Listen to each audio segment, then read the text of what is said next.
Danas će, moji dragi gledatelji, govoriti o mineralima i vitaminima kojima nikada ne bi trebali konzumirati, a specijalno vam želim pokazati nekoliko najbitnijih informacija što se zapravo događa u vašem tijelu kada uzimate loše dodatke prehrani, specijalno sintetske minerale i vitamine. Jer morate biti svjesni, moji dragi gledatelji, mi živimo u vremenima kada daleko najveći broj takozvanih dodataka prehrani su jako opasni za naše zdravlje, iako se reklamiraju pod skupim, dobrim, kvalitetnim dodacima prehrani, i o tome morate voditi računa.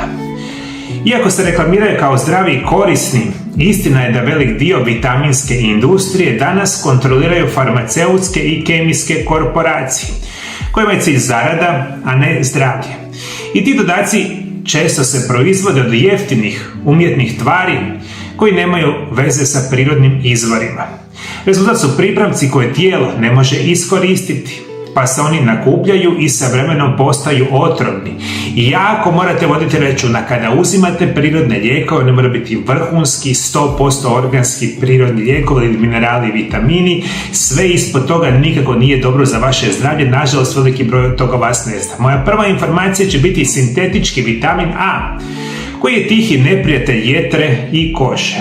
Vitamin A je jedan od najvažnijih mikronutrijenata u ljudskom organizmu. On čuva zdravlje očiju, kože, imuniteta i sluznice dišnog sustava. A razlika između prirodnog i sintetičkog vitamina A je golema u mnogim dodacima prehrani. Pa čak i najskupljim multivitaminima koriste se sintetski oblici vitamina A pod nazivom retinil palmitat ili retinil acetat. Ti spojevi su kemijski proizvedeni derivati koji u tijelu ponašaju se potpuno drugačije od prirodnog retinola iz hrane. Tijelo sintetički vitamin A ne može učinkovito preraditi i umjesto da ga koristi, ono ga pohranjuje u jetri i masnim stanicama, gdje se s vremenom može nakupiti do toksičnih razina, a kada se to dogodi, dolazi do oštećenja jetre, glavobolja, mučnina, bolova u kostima, pa čak i gubitka kose. Posebno je opasno kod trudnica jer visoke doze sintetičkog vitamina A mogu izazvati malformacije fetusa, poremećaje u razvoju mozga, srca i kostura. Zbog toga se svim trudnicama savjetuje izbjegavati dodatke koje sadrži retinil palmitat ili retinil acetat. I to je samo jedan u moru onih kemijskih supstanci koje mi svakodnevno unosimo u naše tijelo. I mi nažalost živimo u vremenima, i ja sam toga svjestan u radu sa mojim pacijentima, najčešće tražite super jeftino, super brze i takozvane te dodatke prehrani, međutim nažalost jako mali broj vas zna da oni mogu značajno narušiti vaše zdravlje. Ovo je još jedna informacija o vitaminu A. No šteta se ne odnosi samo na dodatke prehrani. Sintetički vitamin A često dolazi i nalazi se u kozmetičkim kremama, losionima i anti-age proizvodima. I kad se ti proizvodi nanesu na kožu i izlože suncu, dolazi do fotokemijske reakcije. Vitamin A se razgrađuje u kancerogene spojeve koji mogu oštetiti DNA stanice. Upravo zato dermatolozi upozoravaju da kreme sa retinolom nikada ne treba koristiti tijekom sunčanih dana bez zaštite, jer dugoročno mogu povećati rizik od raka kože. Eto vam informacija, sintetski vitamin A potencijalno ovo može napraviti. Ključ je, rekao sam, da shvatite da uvijek tražite, kada mi govorimo o mineralima i vitaminima, generalno najbolja verzija kada to uzimamo uz hranu, vrhunske, krasne povrće, voće i slične vrste namirnice koje ima visoku koncentraciju hrana. Međutim, mi kada pređemo preko 50 godina života, mi jednostavno trebamo svakodnevnu suplementaciju minerala i vitamine. Zato je ključno, već kada uzimate kvalitetne zapravo vitamine ili minerale, one moraju biti ekstremno kvalitetni. Evo vam druga informacija. Ona će biti sintetički beta-karoten, to je antioksidans koji postaje veliki problem. Beta-karoten je pigment koji daje narančastu i žutu boju mrkvi, batatu, bundevi i marelicama. U prirodi je on antioksidans, štiti stanice od oštećenja slobodnim radikalima i djeluje kao prekursor vitamina A.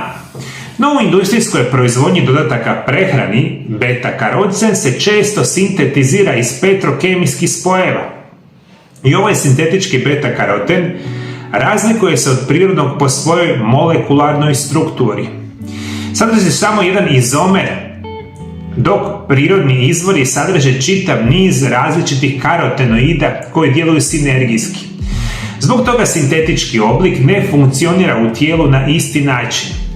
On ne djeluje kao zaštitni antioksidans, već u nekim situacijama, osobito kod pušača, osobito osoba izloženim toksinima i teškim metalima može djelovati suprotno, potičući oksidativni stres i oštećenja stanice. Možemo reći da sam sintetički beta-karoten povećava recimo značajno rizik od raka pluća i puno drugih problema. Jako morate voditi računa o tome, sintetički beta-karoten iz kojih izvora uzima. Treća informacija koju morate znati bit će sintetički vitamin E. To je lažni antioksidans koji ubrzava starenje. Vitamin E je jedan od najpoznatijih antioksidanasa i često se naziva vitaminom mladosti. On štiti stanične membrane od oksidacije, usporava starenje stanica, poboljšava cirkulaciju i podržava rad imunološkog sustava. Međutim, postoji ogromna razlika između prirodnog i sintetičkog vitamina E. Razlika koja može značiti zdravlje ili bolest. U prirodi vitamin E ne postoji samo kao jedna tvar, već kao kompleks od 8 različitih spojeva. 4 tokoferola i 4 tokotrientola. Upravo ta kombinacija omogućava njegovu punu antioksidativnu i zaštitnu snagu. No, u većini dodataka prehrani koristi se samo jedan sintetički oblik, DL-alfa-tokoferol. I ova verzija se proizvodi kemijskom sintezom iz petrokemijskih izvora, a tijelo ju ne prepoznaje jednako kao i prirodni oblik. Zapravo samo polovica molekula u tom spoju ima biološku aktivnost, dok je druga polovica doslovno neiskoristiva za ljudski organizam. Zbog toga se sintetički vitamin E ne djeluje kao antioksidans, već u određenim okolnostima može postati oksidativni stres za naše stanje, zdravlje. I u visokim dozama on može povećati rizik od srčanih bolesti, moždanog udara, srčanog udara, raka prostate kod muškaraca, te smanjenje apsorpcije prirodnih tokoferola i tokotrientola iz same hrane. Prirodni oblik vitamina E u dodacima prehrani je uvijek označen kao D-alfa-tokoferol, dok sintetički ima oznaku DL. Dakle, kad već kupujete ovaj vrsta vitamina, moram djelati oznaku D-alfa-tokoferol. I to je ono što vi trebate, ali ne DL koji je sintetička verzija. Sve što je sintetički, naravno kemijski napravljeno, i kada to gutate enormne količine vremena, možete značajno pogoršati vaše zdravlje. Ovo sve što vam govorim, to je dokazano u znanstvenim studijima koje super jednostavno možete provjeriti preko interneta. Idemo dalje, moji dragi gledatelji. Četvrto što morate voditi računa je sintetički oblik vitamina B9. To je tihi rizik u tabletama. Na prvi pogled folna kiselina i folat su ista stvar i često se ti pojmovi koriste kao sinonimi čak i u medicinskim člancima i na pakiranjima dodataka prehrani. Međutim, između njih postoji velika biokemijska razlika koja može imati ozbiljne posljedice na zdravlje. Možemo reći da sintetički oblik vitamina B9, koji je kemijski proizveden u laboratoriju, može izazvati jako velike probleme. Možemo reći da se već desetljećima koristi u jeftinim suplementima i u obogaćenoj hrani, kao što su brašno, žitarice i pekarski proizvodi, i tijelo ga nikako ne može iskoristiti. Da bi postao aktivan, mora proći kroz cijeli niz metaboličkih pretvorbi u jetri.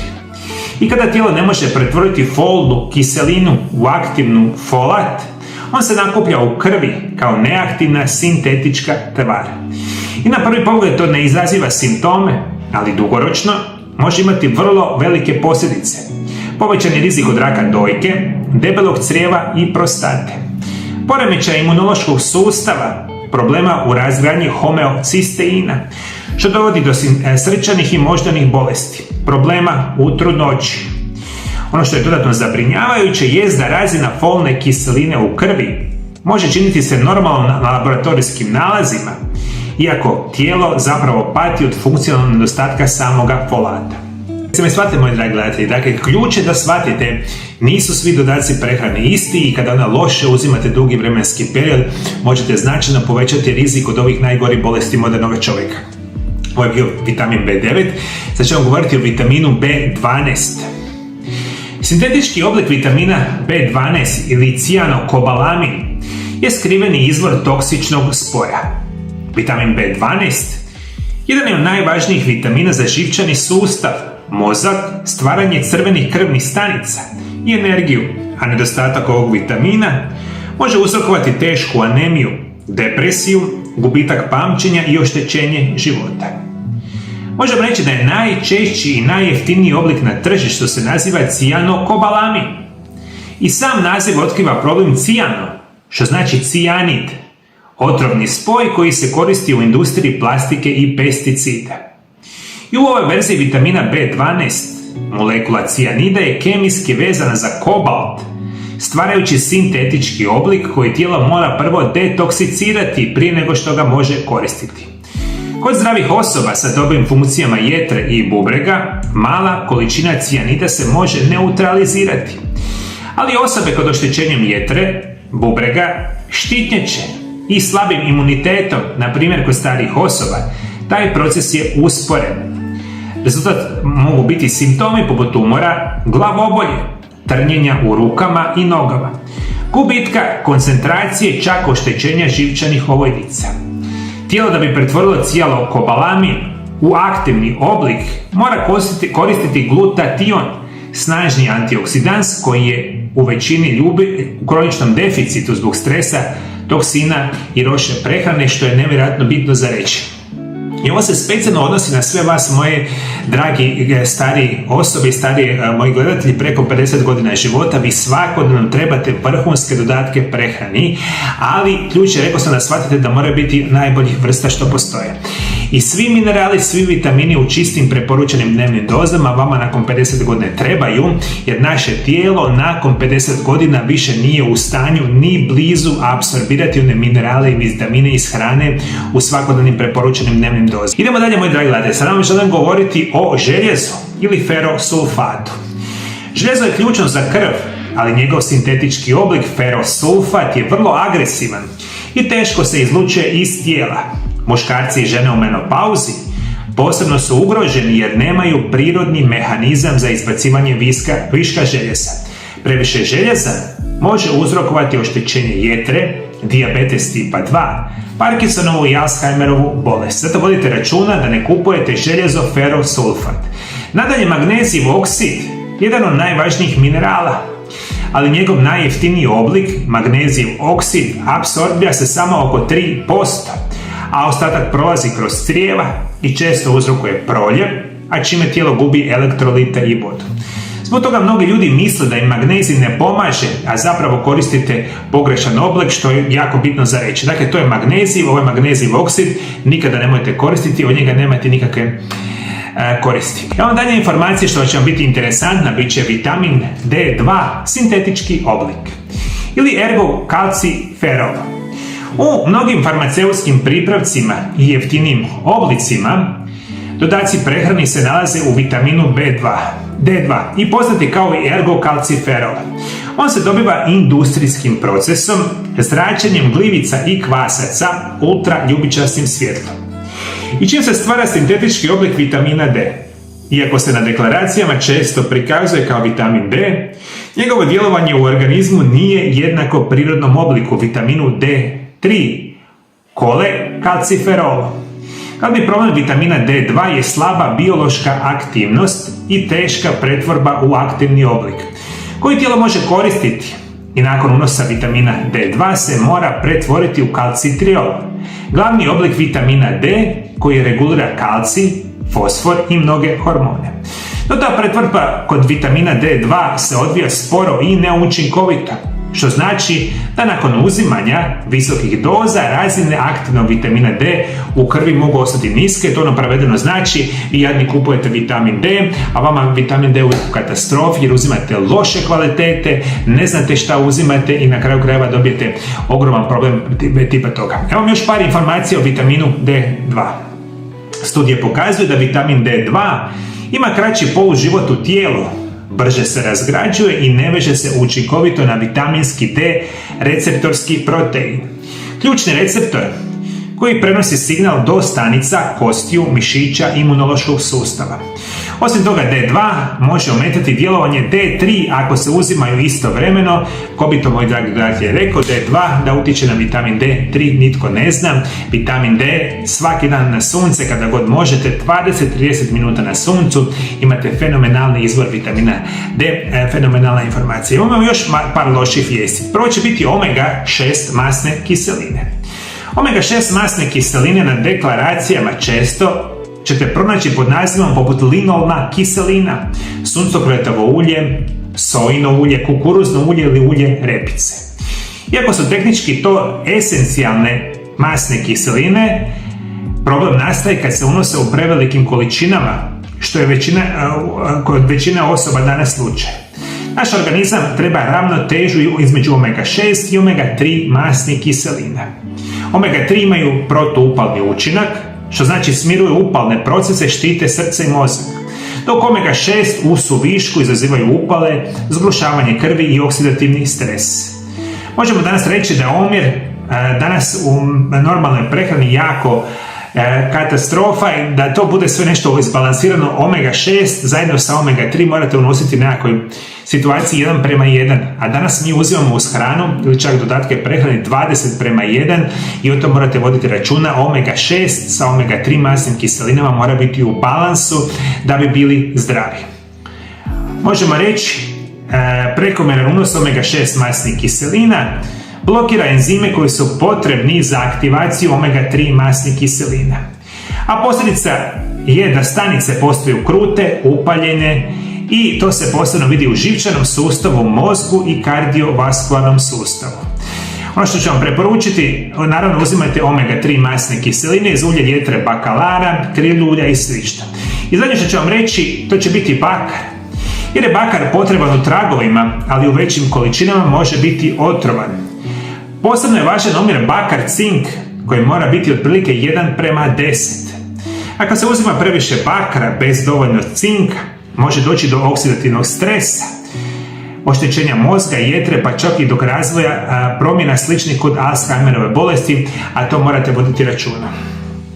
Sad imate ovdje puno informacije koje nikada niste čuli i sad vam to ništa nije jasno, ali vam htio sad reći u zadnjem dijelu emisije ukratko što možete očekivati kada uzimate loše dodatke prehrani dugi vremenski period. Prvo će biti nakupljanje toksina u tijelu i to je možda prva i najvažnija opasnost. Sintetski oblici vitamina i minerala poput kalcijevog karbonata, željeza ili ferosulfata, cijanokobalamina i sintetičkog vitamina A tijelo ne razgrađuje učinkovito. Umjesto da se koriste za energiju i funkciju stanica, oni se pohranjuju u jetri, bubrezima, arterijama i masnom tkivu i mogu postati toksični. Sa vremenom ovo nakupljanje povećava rizik od srčanih bolesti, kamenaca u bubrezima, oštećenja jetre, upalnih stanja i oksidativnog stresa. Drugo će biti nutritivni disbalans i ometanje apsorpcije. Ono što veliki broj vas ne zna, vi kada uzimate napamet razne dodatke prehrani, pa uzimate najčešće loše dodatke prehrani, da oni vama u tijelu može značajno pogoršati vaš imunitet i mogu jako suprotno djelovati na one bitne nutrijente, dakle poništavaju one bitne minerale, vitamine u tijelu i uzimate loše sintetske forme dodataka prehrani.